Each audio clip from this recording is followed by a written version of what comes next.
Man power agency थी जिसमें as a trainer काम भी किया था 2008 में।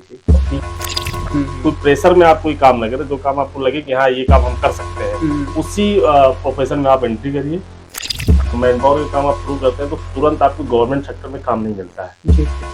उनका अपना एक एसओपी होता है, उस एसओपी को हम लोग लेते हैं और लेने के बाद जिन मैन पावर को वहाँ पे भेजना होता है उनको उसके आधार पे 15 दिन की ट्रेनिंग देते हैं।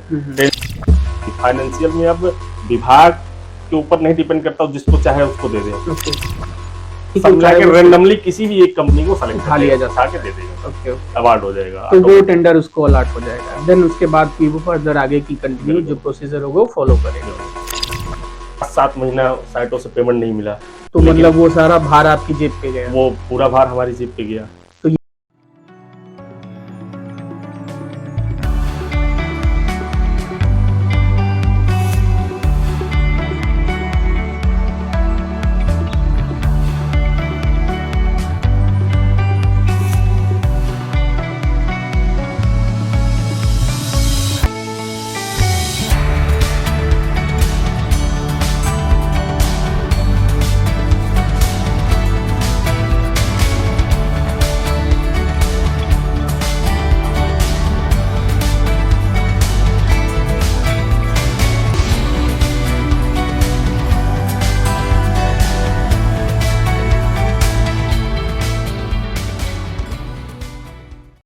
हेलो दोस्तों, एग्ज़ाम टेक्निक्स के करियर गाइडेंस की सीरीज़ में आपका स्वागत करता हूं। मैं हूं संतोष कुमार गौतम और करियर गाइडेंस की श्रृंखला में आज हम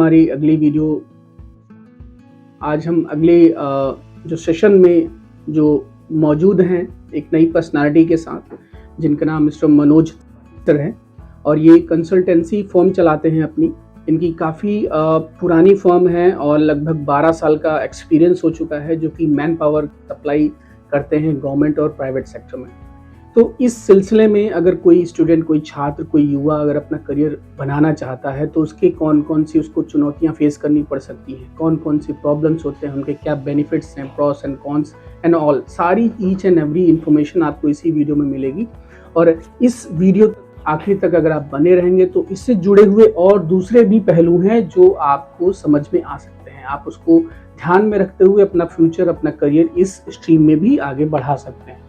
तो इस सिलसिले में मैं जिस शख्सियत से मिलने वाला हूं, मैंने उसका नाम आपको बताया कि मिस्टर मनोज त्रिपाठी सर हैं, जो कि काफ़ी लंबा एक्सपीरियंस रखते हैं और इनके एक्सपीरियंस और एकेडमिक्स के बारे में सर से ही बात करेंगे। और मैं बता दूं कि ये वीडियो उन बच्चों के लिए भी है जो अपने आप को बेरोजगार कह करके एक गलत उपाधि को बताते हैं। ठीक है, तो ये कहना गलत नहीं होगा कि बेरोजगारी बढ़ रही है, लेकिन बेरोजगारी में भी अपॉर्चुनिटी बहुत जगह पर है। ये आप अगर देखना चाहें, समझना चाहें, समाज आपके लिए खुला पड़ा है, आयाम खुले पड़े हैं, ढेरों ऐसे प्रोफेशन है जिसे आप अपना करके अपना करियर सिक्योर कर सकते हैं। और इस चुनौतियों का सामना करते हुए आज हम मुलाकात कर रहे हैं मिस्टर मनोज त्रिपाठी सर से। हेलो सर, हमारे इस चैनल पे आपका स्वागत है। बहुत बहुत धन्यवाद। तो आपसे आज हमारी ये मुलाकात संभव हो पाई और उसके लिए बहुत बहुत थैंक यू, जो आपने अपने बहुमूल्य शेड्यूल में से कीमती समय हमको निकाल कर हमारे दर्शकों को लाभान्वित किया। तो इसमें हम आपसे सर कुछ डिटेल्स लेना चाहेंगे कि अगर कोई बच्चा, कोई युवा इस प्रोफेशन में आना चाहता है तो उसको किन किन बातों का ध्यान रखना चाहिए। तो सबसे पहले वीडियो की शुरुआत करने से पहले हम तो दर्शकों को बताना चाहते हैं कि आप थोड़ा अपने बारे में बताएं, क्योंकि जो मैंने बताया वो मेरा ज्ञान था, लेकिन मैं आपके जो है मुख से सुनना चाहता हूं कि कुछ आप अपना एक्सपीरियंस साझा करें, अपने बारे में बताएं थोड़ा, तो मेरे दर्शकों को ज़्यादा अच्छा लगेगा। सबसे पहले तो मेरा नाम मनोज तिवारी है और हमने जो है ये जो बिजनेस स्टार्ट किया था वो 2008 में स्टार्ट किया था। और इस लाइन में पहले तो ये है कि पूंजी उतनी नहीं थी हमारे पास कि मतलब बिजनेस कोई और बिजनेस करें। और फिर हमने सबसे पहले एक मैन पावर एजेंसी थी जिसमें एज ए ट्रेनर काम भी किया था 2008 में। और 3 महीने काम किया था। 3 महीने काम करने का पर्पस सिर्फ और सिर्फ हमारा ये था कि हमें ये दिमाग में आ चुका था कि हमको ये काम करना है और उसको सीखने के लिए हम 3 महीने के लिए एक कंपनी में गए। हमने कहा कोई काम करने से पहले उसके बारे में जान लेना सबसे ज्यादा जरूरी इम्पोर्टेंट होता है। तो 3 महीने हमारा मेन फोकस था कि हम उसको सीख लें, जो जो कमियां हैं, जो अच्छाइयां हैं, कैसे इस काम को किया जाता। 3 महीने के अंदर हमने सीखा और चौथे महीने अप्रैल 2000 मई 2008 में हमने रजिस्ट्रेशन करा लिया। मतलब 2008 से आप इस प्रोफेशन में इन्वॉल्व 2008 से और कहीं ना कहीं यह कहना गलत नहीं होगा कि आपने इसकी प्रॉपर एक ट्रेनिंग ली है, क्योंकि जहाँ तक मैं जान रहा हूँ कि कंसल्टेंसी फर्म अगर कोई स्टार्ट करना चाहता है तो उसके लिए कोई प्रोफेशनल कोर्स की जरूरत नहीं होती। क्या ऐसा कुछ है कि नहीं, इसमें किसी कोर्स की जरूरत नहीं है। बस इसमें ये है कि सिंपल आप ग्रेजुएट अगर हैं और ग्रेजुएट होने के बाद, ग्रेजुएशन करने के बाद आप किसी भी काम को, हम तो यही नहीं कहते कि हमारे प्रोफेशन में किसी भी काम को करने के लिए आप केवल उसको उस काम में आपको मजा आना चाहिए, मतलब अच्छा लगना चाहिए। कोई प्रेशर में आप कोई काम लगे, जो काम आपको लगे कि हाँ ये काम हम कर सकते हैं, उसी प्रोफेशन में आप एंट्री करिए और उस प्रोफेशन में मेहनत और लगन से काम करिए। लेकिन काम करने से पहले जो हमने किया या बाकी लोग भी, हम आपके ब्योर को भी बताना चाहते हैं, काम शुरू करने से पहले उस काम के बारे में पूरी तरीके से आप जान लीजिए, समझ लीजिए, उसके बाद उस काम को पूरी ईमानदारी से शुरू करिए। कहा भी जाता है कि अगर आपको किसी लड़ाई की गहराइयां नहीं पता है तो आप उस लड़ाई को जीत नहीं सकते। तो सामने वाले शत्रु को जो है जानना चाहिए पहले और अपने शस्त्रों को भी मजबूत करना चाहिए, तभी लड़ाई लड़ी जा सकती है और जीती भी जा सकती है। तो पहले आपने जो काम स्टार्ट करने से पहले 3 महीने का जो समय दिया वो आपने अपने आप को शार्प किया, कुल्हाड़ी अपनी तेज की। बिल्कुल। ठीक है, तो मतलब कुल मिलाकर के लगभग आपका 12 साल का एक्सपीरियंस रहा है। तो आपकी एकेडमिक्स क्या रही हैं सर? इसमें आपने एकेडमिक्स अपनी क्या क्या कंप्लीट की? हमने ग्रेजुएशन किया था और ग्रेजुएशन के बाद हमने इस काम में हम आ गए। जी। और ग्रेजुएशन के बाद हमने सबसे पहले तो आपको हमने बताया था, दिमाग में आ गया था कि हमको ये काम करना है। तो 3 महीने के लिए हमने एक एजेंसी में ज्वाइन किया और उसके साथ हमने पीजीबी में एडमिशन ले लिया था। पीजी में भी आपने एडमिशन लिया? पीजीबी में एडमिशन ले लिया था जी। और पीजी भी उधर कंप्लीट हो गया और इधर हम काम भी सीख के और अपना काम भी हमने स्टार्ट कर दिया। तो ज्यादा मन हमारा अपने प्रोफेशन में लगने लगा और पढ़ाई की तरफ से थोड़ा विमुख होते रहे। हाँ, विमुख होते रहे। तो मतलब ये कहना गलत नहीं होगा कि इस प्रोफेशन में आने के लिए ज्यादा शैक्षिक जो है शिक्षा होनी जरूरत नहीं है, उसकी जरूरत नहीं है। मतलब ज्यादा इसमें केवल सिर्फ और सिर्फ इतना है कि आपको इतनी बात आनी चाहिए कि आप अगले आदमी को समझा ले जाए। कम्युनिकेशन पावर अच्छी होनी चाहिए, स्किल अच्छी होनी चाहिए उसकी।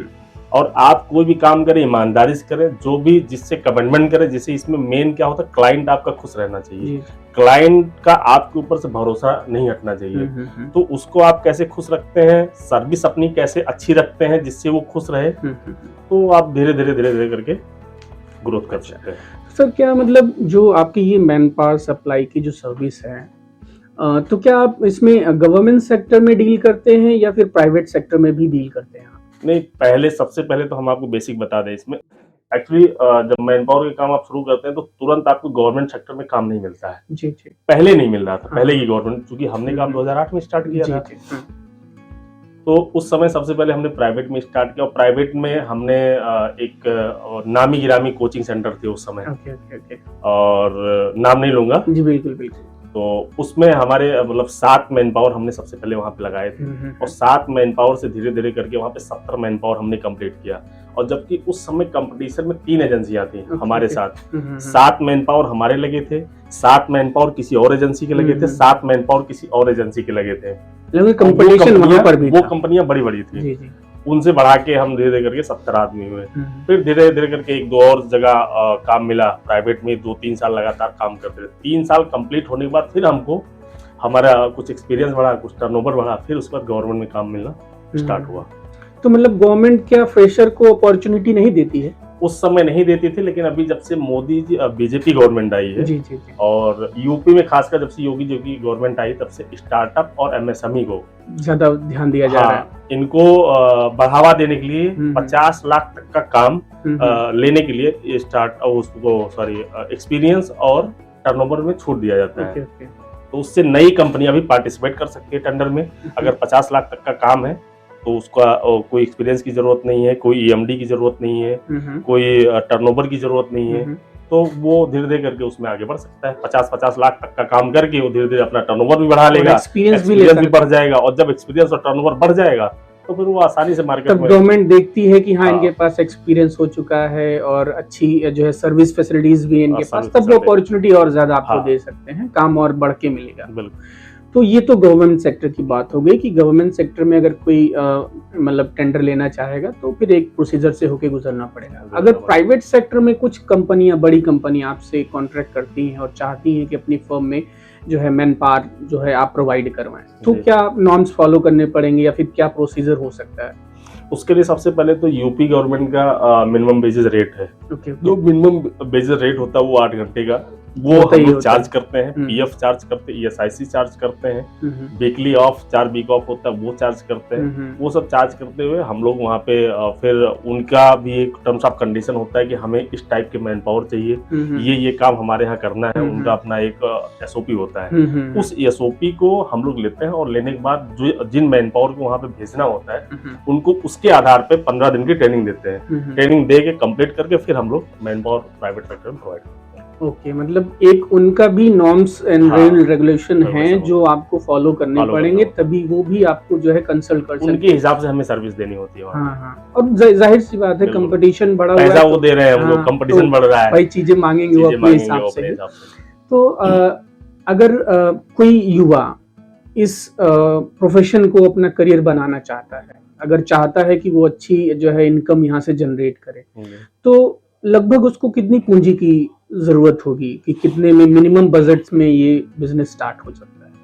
अब सही तो ये है कि इस काम को करने के लिए मिनिमम मैक्सिमम 1 से 2 लाख रुपया अगर आपके पास है शुरुआत में, चूंकि हम जैसे कि पहले हमने आपको बताया 50 लाख तक का काम अब चूंकि गवर्नमेंट ने एमएसएमई और स्टार्टअप को छूट दिया है, तो काम करने के लिए 1 से 2 लाख रुपए अगर आपके पास है तो आप इस काम को शुरू कर सकते हैं और डायरेक्ट गवर्नमेंट सेक्टर से शुरू कर सकते हैं इस समय। अच्छा। और चूंकि अब इसमें वही ऑफिस सेटअप बनाना, आपको 2-4 एम्प्लॉय रखने पड़ेंगे, बाकी सिस्टम बनाने पड़ेंगे, बना के आप काम शुरू कर सकते हैं। एमएसएमई और स्टार्टअप में रजिस्ट्रेशन करवा लीजिए, टेंडर डालिए, टेंडर में मौका मिलेगा आपको। मतलब अगर हम लीगल प्रोसीजर की बात करें तो एक फ्रेशर को भी अगर इस फील्ड में अपना करियर बनाना चाहता है और उसने अपना मान लीजिए ऑफिस वगैरह खोल लिया, अपना बैठ के वेट करते हैं कि अपॉर्चुनिटी कब मिलती है, तो एक लीगल प्रोसीजर उसको भी फॉलो करना पड़ेगा। उसका एक्सपीरियंस होना चाहिए, प्रॉपर तरीके से आप टेंडर भरेंगे, गवर्नमेंट अगर चाहेगी तो आपको टेंडर देगी, अलॉट होगा। If you have any experience. उसमें एक्चुअली है क्या कि अब गवर्नमेंट ने इतना पारदर्शी तरीके से सारी चीजें कर दिया है कि कोई गवर्नमेंट के ऊपर भी कोई ब्लेम ना करे। जी।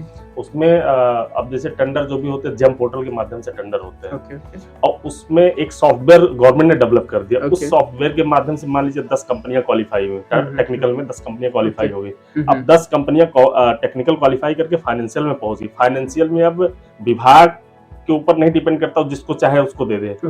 एक उसका एलेवन टूल के नाम से एक वो है, वो टूल चलता है उसका, मतलब सॉफ्टवेयर चलता है, ऑटोमेटिक किसी एक कंपनी को अवार्ड हो जाएगा। रैंडमली किसी कंपनी को उठा सकता है, वो जरूरी नहीं है कि वो एक पर्टिकुलर किसी एक कंपनी को, या जिसके पास बहुत ज्यादा एक्सपीरियंस है, या जुगाड़ हो जिसका जुगाड़ हो, ये सब चीजें वो पूरा सॉफ्टवेयर पे डिपेंड करता है कि अगर किसी भी सिलेक्टेड कंपनी को रैंडमली किसी भी एक कंपनी को सेलेक्ट उठा लिया जा सके, दे देगा, अवार्ड हो जाएगा, तो वो टेंडर उसको अलॉट हो जाएगा। देन उसके बाद वो फर्दर आगे की कंटिन्यू जो प्रोसीजर होगा वो फॉलो करेगा उसको। तो कुल मिला के सारे प्रोसीजर रूल एंड रेगुलेशन बनाए गए हैं और इनको फॉलो करने के बाद ही इस स्ट्रीम में आना उचित होगा, अगर मैं सही हूं तो। पहले चीजों को आदमी को सब, वही हमने आपको शुरुआत में ही बताया कि चीजों को काम करने से पहले उसको समझ लेना बहुत जरूरी है। बिल्कुल। क्योंकि है क्या कि जैसे ही हम टेंडर डालते हैं तुरंत कोई जरूरी नहीं कि रैंडम में हमारा ही नाम आ जाए। 6 महीना, साल भर, 2 साल, 3 साल तक स्ट्रगल करते हैं। तो आप इस चीज को मान के चलिए, कोई बिजनेस करने जा रहे हैं तो आप ये मान के चलिए कि आप ये बिल्कुल सोच के मत चलिए कि हम जाएंगे तुरंत हमको मिल जाएगा। आप ये मान के चलिए हम कोई अब इस बिजनेस में जा रहे हैं तो हम यहाँ पे कोई ना कोई डिग्री लेने जा रहे हैं। आप साल भर, 2 साल वहां पे ऐसे जाइए कि जैसे हम कोई तैयारी करने जा रहे हैं। हाँ, बाकी डिग्री आप लेके जाएंगे तो हो सकता है आपको सफलता ना मिले, लेकिन बिजनेस की डिग्री में अगर आप एंट्री करते हैं, पैर रखते हैं, तो यहाँ पे सफलता 100% निश्चित है 3 साल बाद। बस पेशेंस रखने की जरूरत होगा, बहुत जरूरी है, क्योंकि बिना पेशेंस मुझे नहीं लगता किसी भी बिजनेस में टिके रहा जा सकता है। अब पेशेंस इसलिए सबसे ज्यादा जरूरी, प्राइवेट सेक्टर की बात कहें तो ये स्थिति होती है कि जैसे क्लाइंट हम लोग सर्विस देते हैं उनके यहाँ, सर्विस देते हैं, पेमेंट टाइम से नहीं आता है। बिल्कुल बिल्कुल। लेकिन हमको वहाँ पे सर्विस बहुत अच्छी देनी है। हाँ, तो अपने पास से पेमेंट भी हो अपने सकता है, पास से देना एक पड़ महीना, जाता 2 महीना, कभी कभी 3 महीना पेमेंट नहीं। अब जैसे इस कोरोना कोविड-19 में है। 7 महीना साइटों से पेमेंट नहीं मिला, तो लेकिन मतलब वो सारा भार आपकी जेब पे गया। वो पूरा भार हमारी जेब पे गया।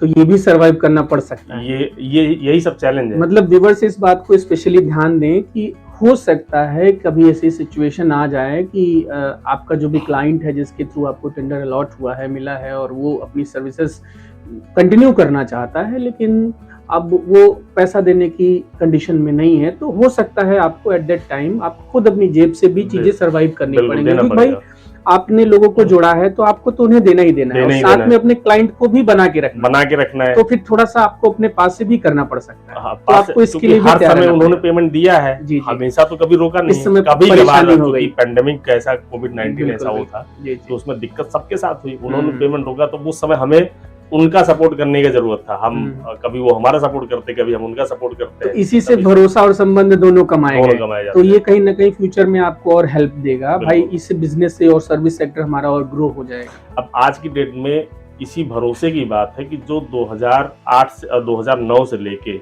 आज 2022 चल रहा है, आपकी बगल में एक रिटेल है, रिटेल शोरूम है, जो हम नाम भी लेने में हमको कोई परहेज नहीं होगा, क्योंकि आज वही वजह है हमारे यहाँ तक पहुँचने का। बीमा रिटेल लिमिटेड के नाम से 2009 से लेके और 2022 तक आज भी हम सर्विस उनके यहाँ मैन पावर दे रहे हैं। और उसका रीजन सिर्फ ये है कि उनका भरोसा, पेंडेमिक में भी आपने उनका सपोर्ट, उनका साथ दिया, उसके पहले भी जब भी कोई दिक्कत हुई साथ दिया, और सर्विस अच्छी दिया उनको। कभी क्लाइंट को, मतलब उन्हीं को क्या, किसी भी क्लाइंट को हम लोग कभी नाराज नहीं करते हैं। या सर्विस में खासकर ये भी ध्यान रखना होता है, जैसे हमने जब शुरुआत में शुरू किया तो हमारे पास कम पैसे आ रहे थे, तो हम लोगों का बहुत सम्मान कर रहे थे, ढंग से बात कर रहे थे।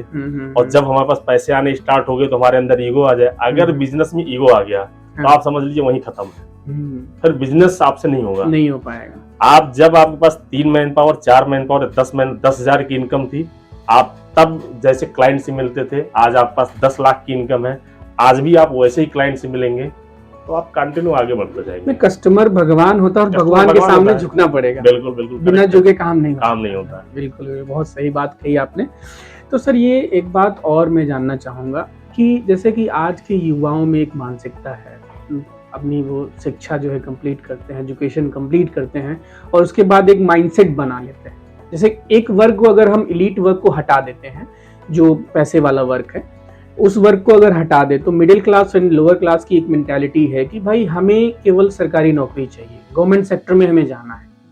तो गवर्नमेंट सेक्टर में इतना रोजगार कम हो चुका है, आप भी जान रहे हैं, बेरोजगारी का दौर है, और दूसरी हमारी गवर्नमेंट जो है भी बढ़ावा कर रही है कि भाई आप इंडिविजुअली अपने आप में सक्षम हैं और आप चाहें तो प्राइवेट सेक्टर में भी अच्छा कर सकते हैं।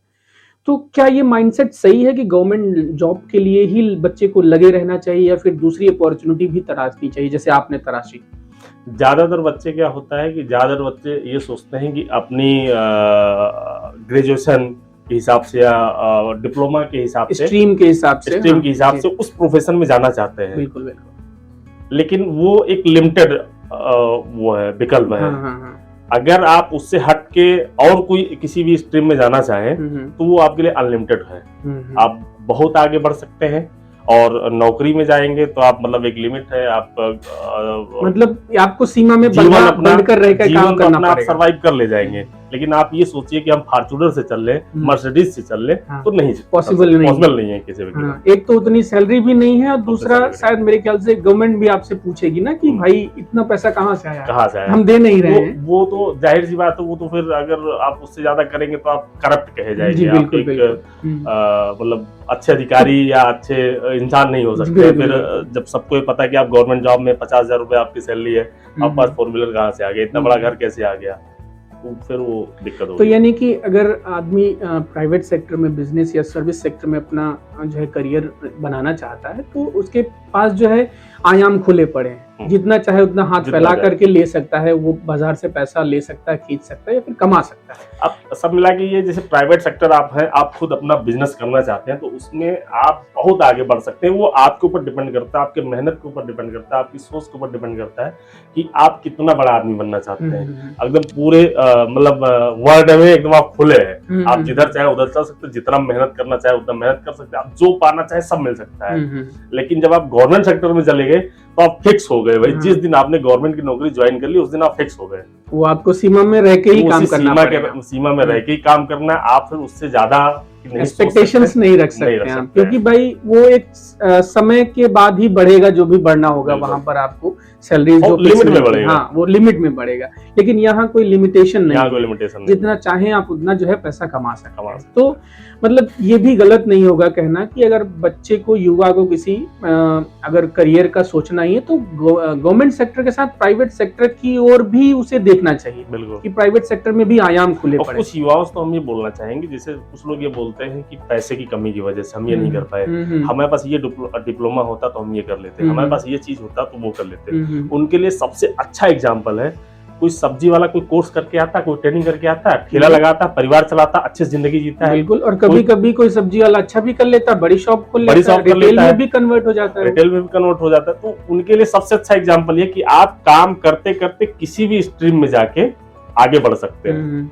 उसके लिए किसी डिप्लोमा की, किसी पैसे की, बहुत ज्यादा अमीर होना जरूरी नहीं है कि केवल अमीर के बच्चे ही अमीर बने। आज तक हमें लगता है कि जितने भी लोग बड़े हुए हैं उनसे 90% लोग ऐसे रहे होंगे जो बचपन में या उनके पिताजी खाने तक के पैसे नहीं रहते रहेंगे, दोनों टाइम ढंग से खाना भी नहीं खा पाते रहे। 90% लोग सर्च करेंगे आपको मिलेंगे, जितने बड़े लोग हैं। हाँ, अगर उनकी बायोग्राफी उठा के देखी जाए, अगर कोई ये कभी दोस्त मरता है अपने पिताजी पे या माता जी पे कि हमारे पास हमको ये दिए होते तो हम ये कोर्स कर लिए होते, हम इतना आगे बढ़ जाते, तो वो समझ लीजिए कि वो जिंदगी, वो सबसे विफल आदमी है, वो जीवन में अपने कुछ करना ही नहीं चाहता है। बिल्कुल बिल्कुल। तो इसलिए कभी पैसे को लेकर व्यूअर्स हम ये बोलना चाहेंगे, पैसे लेकर पिताजी को, माता जी को दोस्त देने से अच्छा ये है कि आप अपने आप को मजबूत बनाइए, आगे बढ़िए, और मेहनत करेंगे तो आगे बढ़ेंगे। मतलब पेशेंस और लगन होनी चाहिए। बिजनेस कोई भी छोटा या बड़ा नहीं होता, सर्विस सेक्टर कोई भी छोटी या बड़ी नहीं होती है। अगर आपके पास पेशेंस है, लगन है, डेडिकेशन है, तो आप किसी भी क्षेत्र में जाकर के आप जो है स्वर्ण पताका फैला सकते हैं। बिल्कुल, ठीक है। तो कहने का मतलब ये हुआ कि व्यूअर्स आप भी ये बात ध्यान दीजिए कि अपॉर्चुनिटी आपके पास ढेरों है, बस मौका है आपको उस अपॉर्चुनिटी को समझने का और पकड़ने का। जिस दिन आप उस अपॉर्चुनिटी को समझ लेते हैं कि ये अपॉर्चुनिटी हमको मिली है और दोबारा नहीं मिलेगी, तो फिर आप उसी दिन आधा काम कर लेते हो, और आधा काम आपकी लगन के ऊपर होता है, मेहनत के ऊपर होता है, उतना आपको करना भी पड़ेगा। चलते चलते सर, एक मैं आखिरी क्वेश्चन और लेना चाहूंगा आपसे, केवल ये सलाह के रूप में है कि अगर कोई व्यूअर्स, कोई युवा अगर वो इस फील्ड में करियर आजमाना चाहता है तो उसे किन किन बातों का ध्यान रखना चाहिए? मतलब अगर उसे आखिरी सलाह मैं आपको देने के लिए कहूँ तो आप क्या सलाह देना चाहेंगे उसको? सबसे पहले तो हम यही कहना चाहते हैं कि आप अपने आप को कभी भी मतलब इससे जजमेंट मत करिए कि हम मतलब कोई आदमी ये थोप दे आपके ऊपर कि आपको ये चीज करना है तो आप वो करिए, उस काम में लगिए। किसी का काम देख के आप उस काम के ऊपर फोकस मत करिए कि फला व्यक्ति ये काम कर रहा है तो वही काम हम भी करेंगे। आप अपने दिमाग से ये सोचिए कि जो चीज हमको अच्छा लग रहा है, जो हम पैशन से उस काम को कर सकते हैं, काम छोटा है हो या बड़ा हो, उसी काम पे फोकस करिए, मेहनत करिए, लगन से मेहनत करिए, उसको आप प्राप्त कर सकते हैं। कोई भी टारगेट है, वही लगन, पैशन जरूरी है किसी भी काम के लिए। तो ये कुछ ऐसे सवाल थे जो हम लोगों ने सर के सामने रखे, और आशा करता हूं कि सर ने बहुत सेटिस्फैक्ट्री आंसर्स दिए हैं और आप सबको उसे कहीं ना कहीं कुछ सीखने को मिलेगा और अपने करियर को आप बना सकते हैं। तो इसी आशा के साथ इस इंटरव्यू में इतना ही, और आगे के इंटरव्यू के लिए आप बने रहें। बाकी सर के बारे में डिटेल्स एक बार मैं आपको दोबारा बताना चाहूँगा कि अगर कोई स्टूडेंट, कोई छात्र, कोई बेरोजगार युवा ऐसा अगर सोच रहा है कि उसके पास संसाधनों की चलते उसको कोई रोजगार नहीं मिल पाया, तो आप सर से भी सीधे कांटेक्ट कर सकते हैं। सर का ऑफिस में डिस्क्रिप्शन बॉक्स में ऑफिस एड्रेस और बाकी कांटेक्ट डिटेल हम लोग सबमिट कर देंगे, तो वहाँ से भी आप सर से आके सीधे मिल सकते हैं। अगर आपके लायक कोई और बेरोजगार युवा अगर कोई रोजगार चाहता है तो आकर के सीधे सर से संपर्क कर सकता है। वहाँ पर सर आपको उतनी ही हेल्प करेंगे जितनी कि किसी भी छात्र और युवा की करनी चाहिए। आज की जो है वीडियो में इतना ही, और बाकी हम नेक्स्ट वीडियो में फिर से मुलाकात करेंगे। धन्यवाद, थैंक यू सर।